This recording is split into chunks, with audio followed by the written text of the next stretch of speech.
Our digital anchor, Stephanie Haney, talks through the long journey it's been to change the Indians' name and advertising with our very own Mark Naymik on her podcast for this week. She's here now to walk us through it. Good morning, Stephanie.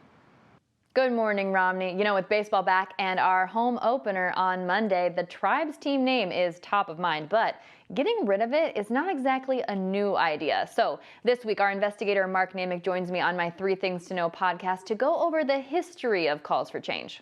Native Americans and other activists have been calling for a name change for 30 plus years. And activists and others pushed at the time that each time the Indians was sold, maybe 2 owners ago, Richard Jacobs, Dick Jacobs as he was known, was a big developer, built a lot of the buildings downtown, bought the team in late 80s. He was more of a traditionalist. He didn't want to hear it. A couple of years later, when we were building what is now Progressive Field, and they thought, well, look, new stadium, kind of new branding, let's change it. And didn't want to do it. And then there was a push again when the Dolans bought the team, Larry Dolan and the family in 2000.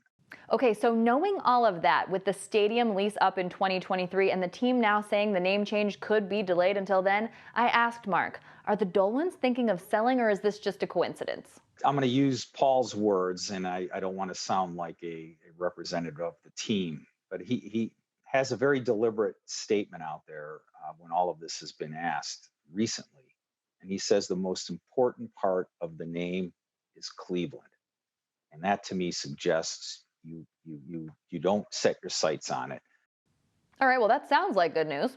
To hear Mark and I talk more about the history of the name in general and which new options have the most support around town, find the 3 Things to Know with Stephanie Haney podcast on every platform, Romney. And of course, it is linked at wkyc.com/3 Things to Know.